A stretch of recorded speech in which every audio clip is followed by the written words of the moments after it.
So again, good evening sa inyo lahat, and trust that you're all okay and you have a better connections. And this time medyo ulan mo diri sa Tagum kaya basig sometimes hinay ang internet.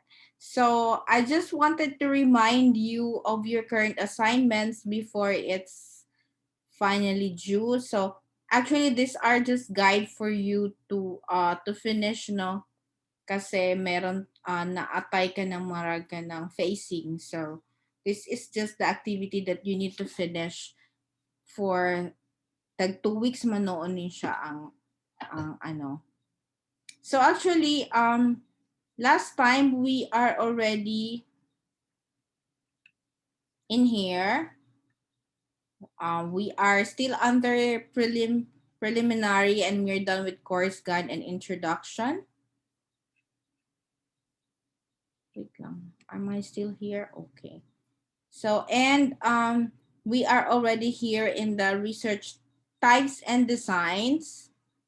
No, so as you can see here, we talked about last time about exploratory, the types of research: exploratory, descriptive, explanatory, and evaluation.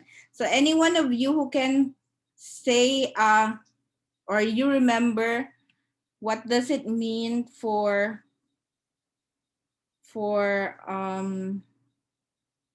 exploratory?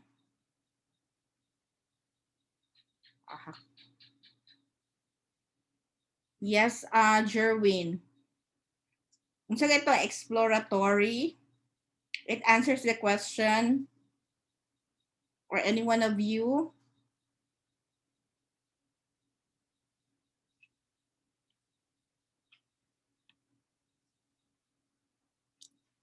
Okay, so if you remember it right, so mag-check sa attendance ha.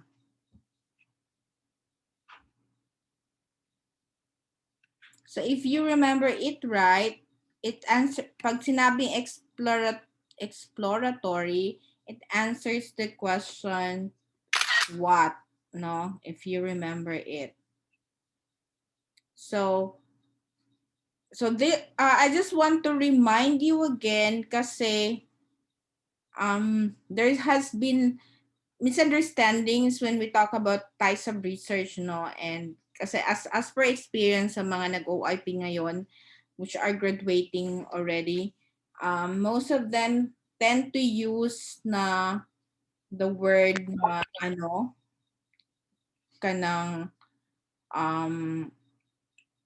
they tend to use the experimental design, and although they're not really using the right kind of research and type of design. So just to clear at this point na actually kapag gagawa kayo ng narrative, usually pag OIP gagawa kayo ng narrative, that's still part of a research, but if you're going to deal with plants kasi and animals, most probably ang ending niyan is unless na lang ang imuhang obserbahan is ang tao or ang owner or you're going to interview the owner of the farm, or unless lang inanaha, but if you're going to observe the animals or the plants itself, that's usually belong to the quantitative research.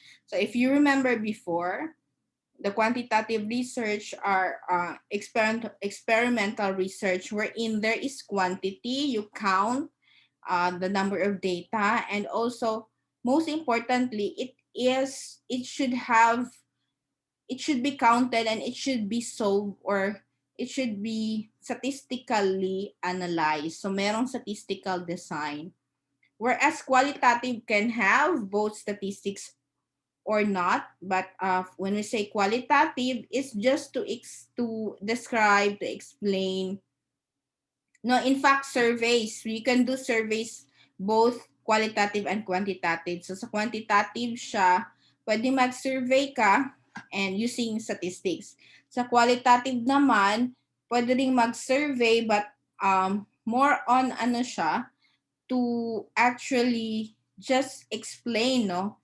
Trying to come up with a data through questionnaires or observation. So dito naman sa types of research, when you answer the question, what, so that's exploratory. Like for example, IV, pagtatanong ka lang no na um, um, ano yung mga hayop or ano yung mga animals na meron sa farm. So those are exploratory. No? Pag descriptive naman, it answers the question what and how. So kailangan ang questions mo, ang set of questions mo ay based on like anong nangyari and what and how it is done. So like you describe the farming practices, for example. And if it's explanatory, meron na siyang why, no? So what, how, and why. So there must be a reason why they are doing that good agricultural practices. And evaluation research, usually pwede ito sa plants and animals, but then yung tinatanungan mo or inoobserbahan mo ay involving persons, lahat yan. No? Like based on your experience, pwedeng ganon. So mostly yung narratives ninyo or otherwise you opt for a research, experimental research if gusto nyo talagang lagyan ng treatment ang mga plants and animals. But then you have to follow the layout and the research design. Let's say analysis of variance by statistics and also whether ang layout niya ay completely randomized design or RCBD or randomized completely black design. Ganon. So if you have more questions or clarification, so you can always chat me, no? Yeah, so yun lang about review of what we have discussed. So do you have any questions, Ivy, or clarifications again? None, ma'am. Cute ni Ivy. Okay. So Jerwin, do you remember na do you have subject in statistics before?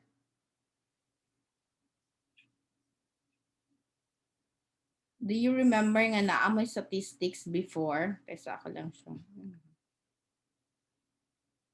Naamoy statistics before? Statistic 5, ma'am. Subject na statistic, ma'am. Yes, naamoy statistics before. Yes, ma'am. Or research design.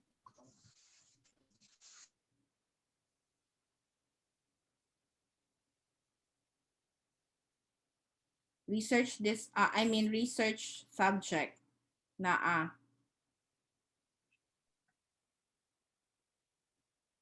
So, anyways, so if you still remember your statistics, so alam niyo na kung ano yung statistics, ba?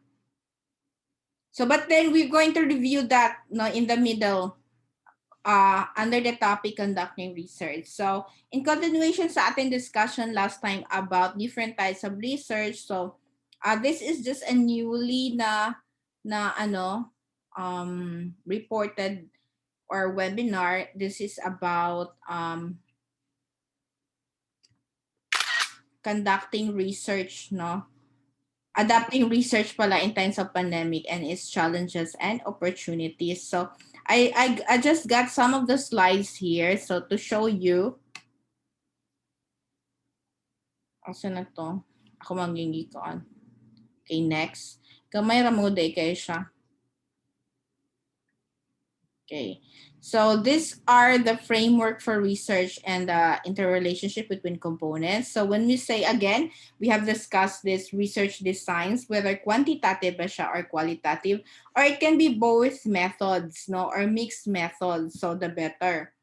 And there are here the research approaches based then sa design, which are either qualitative, quantitative, or mixed. So, dun, ang methods mo, dun magbabase kung anong design. So, it could be, you're going to have research questions or data collection, like i-measure mo yung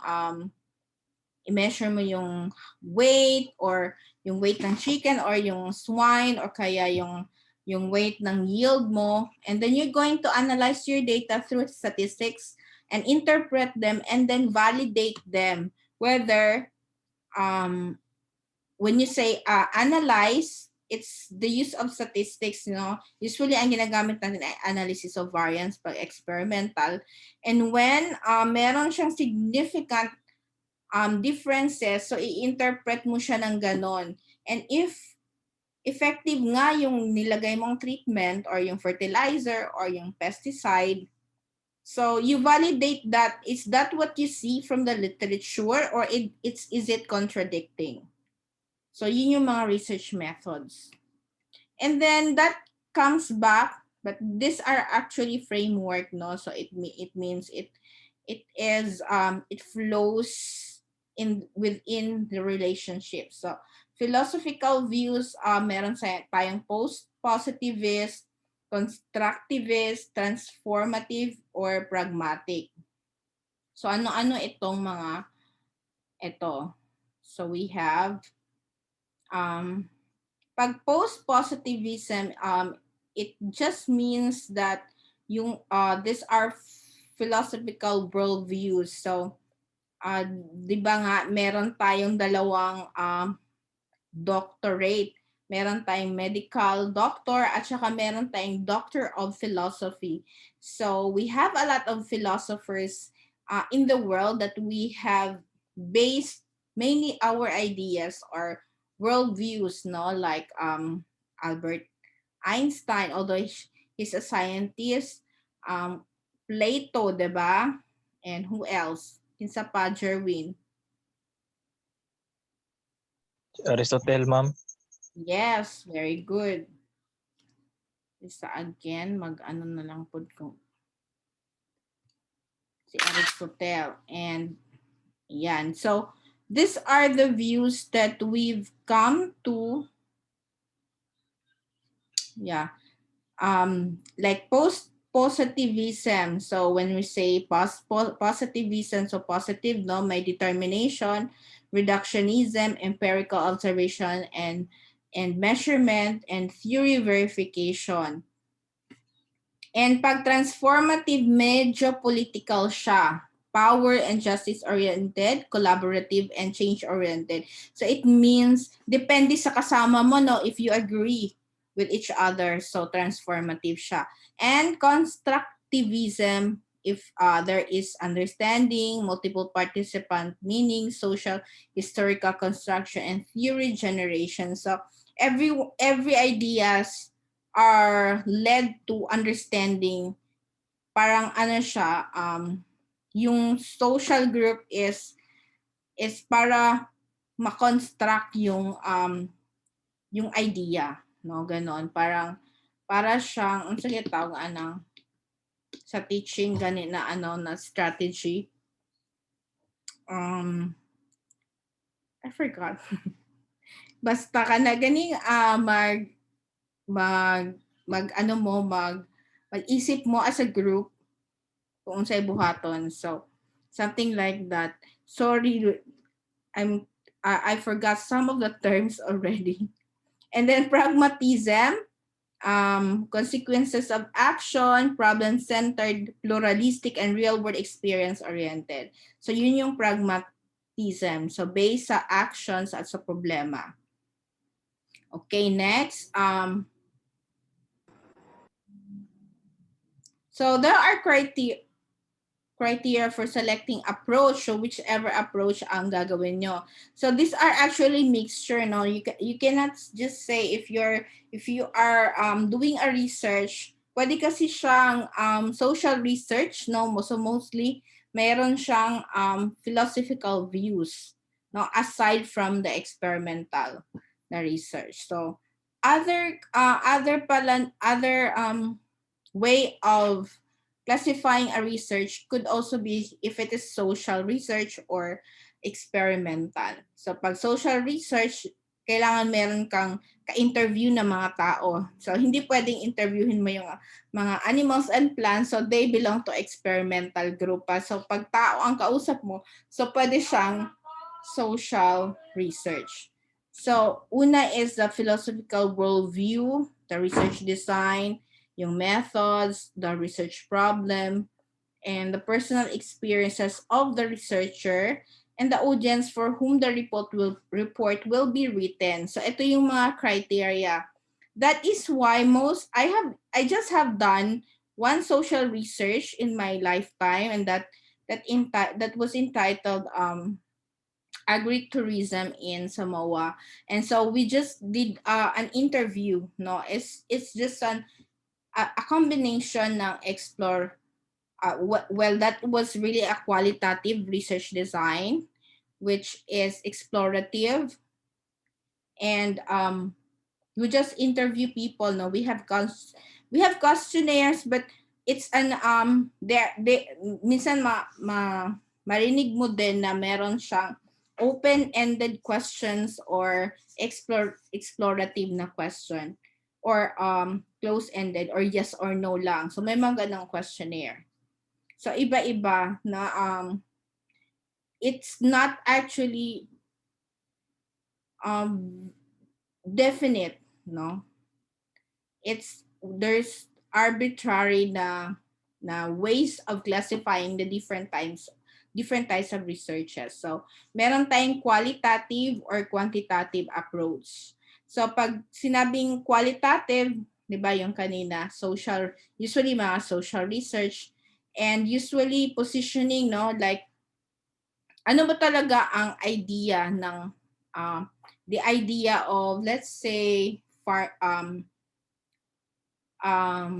cooperative, farmers cooperative, no? So what is the position in that sense, and participant collection of meanings, then focus on single concept or phenomenon, and brings personal values into the studies context, validates accuracy of findings if there are, then interpretation of data, collaboration with participants, and employs text analysis procedure. So these are qualitative approaches. Pag quantitative naman, merong testing, sinabi ko kanina, and experiments or verifies theories or explanation. So if sinabing organic fertilizer are better, so you cannot just, if you are, or kayo ba, do you really believe that organic fertilizer are better than synthetic fertilizers that we have? Yes, ma'am. Yes, Jerry. Yes, ma'am. Kay kuan pod ba maka-apekto pod siya sa Yes, ma'am. sa soil fertility pag synthetic ang i-apply. Okay, so but then let's say Jerry, no, you believe that, and but then any scientists or any, let's just say, critical people do not just believe in what you say, no. So you have to present a valid research or data or proof for that. So that's why ito yung quantitative. Kailangan natin ng test or mag-verify sa theories or explanation. So if it cannot also be a theory kung wala kang basis of observation. So once it has studied once or some, so pwede na yung maging theory, and then that's the time you verify or test the theory. And you identify variables to study. So last time we also discussed dependent and independent variables. So pag dependent variable, yun yung nag-change. Like yung weight ng animals at saka yung yield ng tanim. Yun yung mga dependent variable. So then we relate pag nag-change yung dependent variable. And yung independent variable, yun yung mga hindi yung nagbibigay ng change, yun yung treatment na binigay mo, no? And it should be relatable, no, based on the question or hypothesis. So, like for example, you say that the yield of ano ba tong kanina? Yung sinudondactylon daw kay ano ay ata. Yun, sa'yo ba yun, Andy? Or kay Mary Rose yun? Sorry na. Yes po, akin po. Oo. So, the effect na NPK fertilizer sa sinudondactylon. Bermuda grass, right? Or turf grass? Yes po. Okay, so let's say that's the theory, no? May effect siya.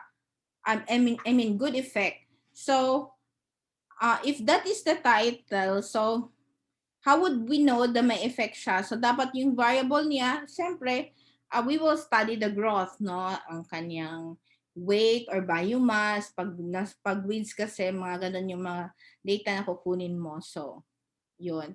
And hindi mo naman pwedeng gamitin ng ibang variable na hindi related doon sa iyong title study. And meron tayong standards of validity and reliability. Like we have statistics to verify that. So, kahit nag-experiment ka but then you did not do the proper standard of statistics and research design, wala pa rin, that will still fall under qualitative approach, no? Like narrative or just for information. Kasi pag when we say narrative, although it's true, but you cannot really conclude if it's true to all, no? Let's say sabihin ni Ivy na what? Let's say based sa experience ni Ivy, lahat ng ginamit niyang for example, mga foliar fertilizer is very good talaga sa flowering, no, sa flower. And then but that's based on her personal experience lang, no? Hindi siya gumawa ng experiment, pero nag-ano lang siya, based on experience lang siya. So, that's qualitative approach, and that could be, that is still useful idea, no, when other people read it and they come to believe, oh, sabi ng ano, may report na ganito, ganyan. But then, still, it's not qualified for a experimental research, no? Kasi it uses observes, measures information, numerical talaga, no? When you say number of leads or number of heads, ganon. And uses unbiased approaches. So as much as possible, uniform, kasi that is why meron tayong layout, which we will discuss further as we go along. And statistical procedure or test.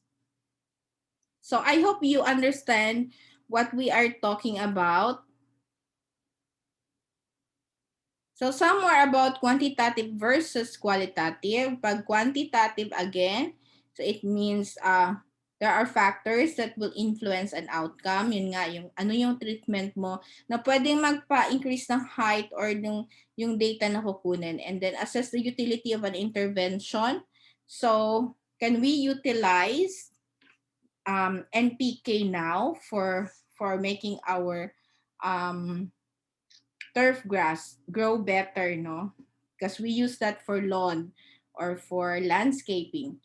And then assess the utility of an as I have just said, then identify the best predictors of an outcome. Like you say when you increase the fertilizer, i-increase din yung growth. And then testing the theory or explanation now.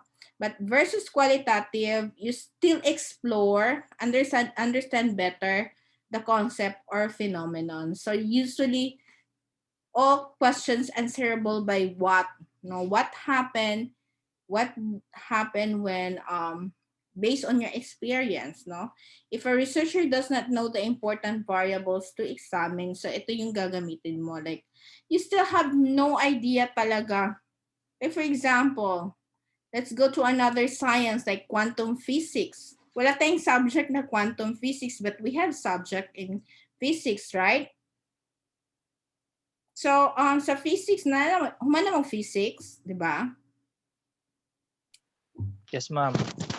Pero ano siya, ma'am, kaning form P6? O gani. But what did you mention about quantum physics?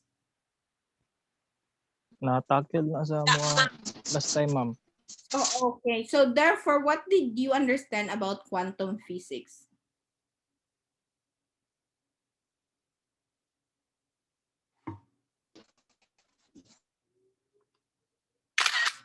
Nakalimot na mo. It's just okay to Kalimot na say dyan pa. yes. It's just okay to say no, ma'am, I don't understand or nakalimot na mo, no? So well, as with what I've just understand about quantum physics is just the science of multiple possibilities, no?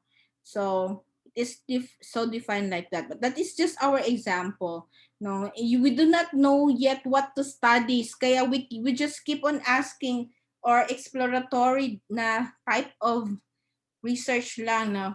What like no, we say, what did you what did you notice when you plant, for example, adlay? One of you have um proposed something like adlay. So have you heard of adlay before? Yes, ma'am. Yes, ma'am. Okay. So nakakaon mo ba adlay? Kita lang, ma'am. Wala akong kaon. Ano Wala wala? pa may katilaw, ma'am. Ano man ma'am, pwede mo na ma-rice. Ang adlay. So nakatilaw na ka ano? Yes, ma'am. Ikaw na John Paul. Brown rice, ma'am. Mura Yes, ma'am. rice. Uh-huh. Pero Also, maglubok. Ginalubok pa man guna mo na, ma'am. really? So, mas lisod Maglubok. ka. Pero pwede mo ka siya galingon. Lingin Ano, mo to, ma'am. Guwang na, ma'am. Kay, ano, ma'am, ginalubok pa na mo sa kong lula, ma'am. Ginalubok niya. Tapos, ginaano ka ng, kuhan gani, ma'am. Ginapaano ka ng yung mga ano. Parang murag bugas, ma'am ba? Nagamitan gani, og nigo, ma'am. Mm-mm. Kaya tawag, ano. Tradisyon din yung trada, pre. So, since when mo tanong anong adlay or nagkaon? Dugay na, ma'am. Uy, kay, wala na gani, mi karon, ma'am. Kinahurot naman namong, ano, kuhan sa adlay. Seeds. Lagi ka nag-seeds. Bali, akong lula, ma'am, kay nagkuhan man siya sa uno, nagtrabaho man siya nursery. Mas gihatag mo ko siya ihato, ma'am. So like 5 years ago, 10 years ago? Oo, ma'am, mga anak, ma'am.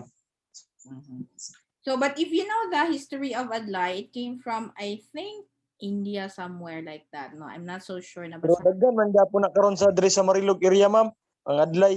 So it may be actually native to Philippines as maybe, no? So we have to verify it. So it's a new topic to us kasi as an agriculturist, we always studies the most what do you call that? In demand ng mga crops. So by the way, we are 10 minutes na lang left. So if we just go back to the same link again, no? So we can say formally end our discussion. So, yun nga, it's a new topic, so you don't know yet even the taste and everything, so you use qualitative. Yung magtatanong ka lang of what, and what, or why, and how. So, yun. So, the topic is new, has never been assessed before, and kahit may existing theories, still do not apply to particular group or like for adlay under study. So qualitative siya mabilong. Yan. So I guess we still have more here. Wait lang. Oh, hapit na ta. So i-fast track lang na ako. So when we speak of research designs naman, that yun nga kanina, no, quantitative siya, so experimental talaga siya. Meron non-experimental pero quasi-experimental studies or surveys. Magsa-survey ka, but meron lahat yung statistics. pag sinabing quasi-experimental studies, para siyang experiment, pero it's quasi lang, mura ganig, mura ganig somewhat experiment. And case control studies, so like kasabot ba mo case study, like you observe what happens in a real scenario, or you make your own scenario, like halimbawa dito ganito ganyan, tapos let's see how they react, like maybe I guess the Big Brother house, so it could be a case study control na nandun sila lahat, diba, and let's see what happened. And longitudinal design, study design, cohort studies, or panel studies. So that's still under all quantitative. Qualitative, yung mga narrative. So usually, although you're going to study plants and animals, but you have to do it if you're going to do it qualitatively, kasi gagawa lang kayo ng narratives, what you experience from your OJT, based on your experience and based on asking or interviewing people, the key informants, and also based on research talaga, secondary data, or on all the references in the internets and the library. So it could also be phenomenon, no? Like let's say, ano ba example ng phenomenon? Like let's say climate change. No? So you study climate change. Or grounded theory. I'm not so sure about grounded theory. So let's just go back on that, no?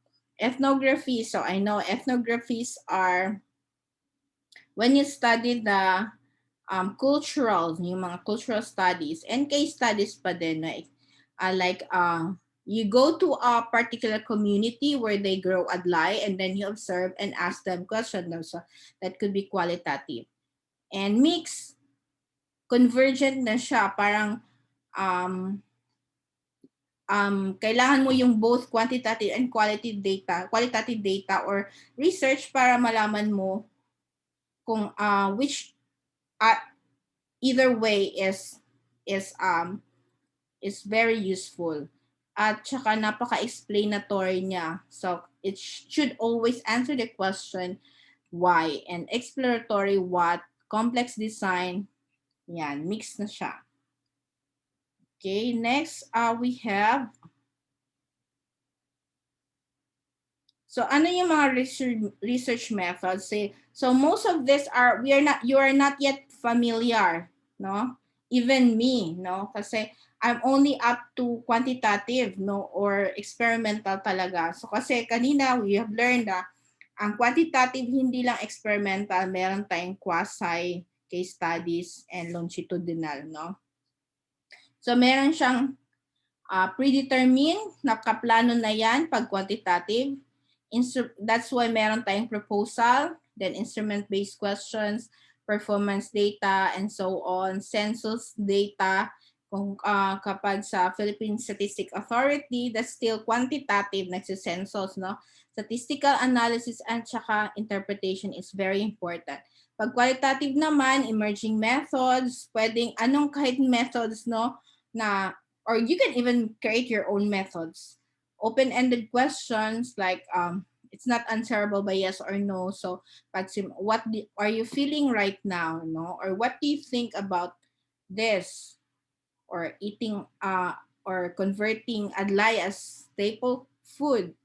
Then may interview, may observation. So you have observed sa community na ay ganun pala, ginalubok din nila ang adlay. Then documents, so may mga photos, recorded videos or recording audios, and so on. And merong test and image analysis, themes, patterns, and interpretation. Ayan, mixture naman pwede, no? Then versus qualitative and quantitative in terms of literature review, instruments and measurements, so iba-iba talaga siya, no? So ang qualitative pwedeng on the onset na of research. But for quantitative, kailangan ka muna mag-research bago ka mag-quantitative research. Instrument naman ay questionnaires or interviews which are structured ang quantitative, but qualitative pwedeng unstructured and so on. Yung sampling design, purposive and fewer subjects.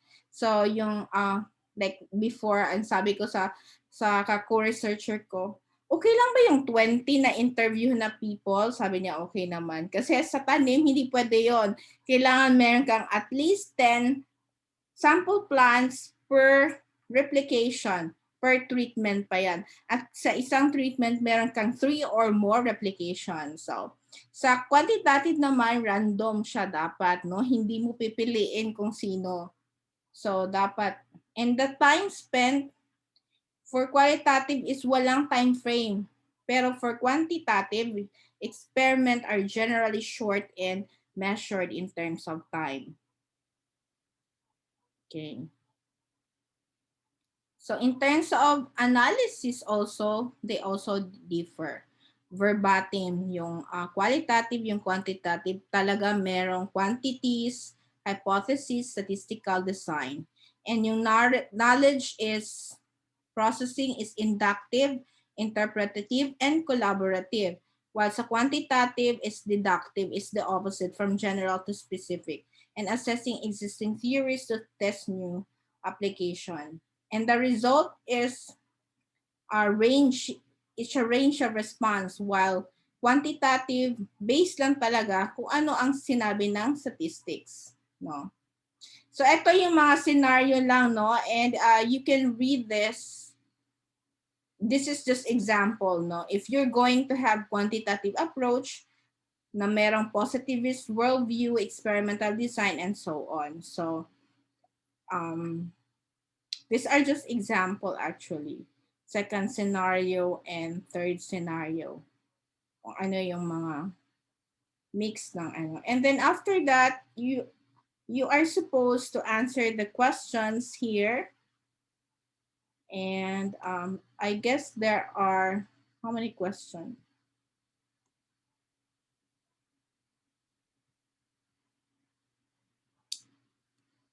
So 3 questions. So you just click again, which is the answer. And hopefully you finish that one. Okay. So do you have any questions or clarification?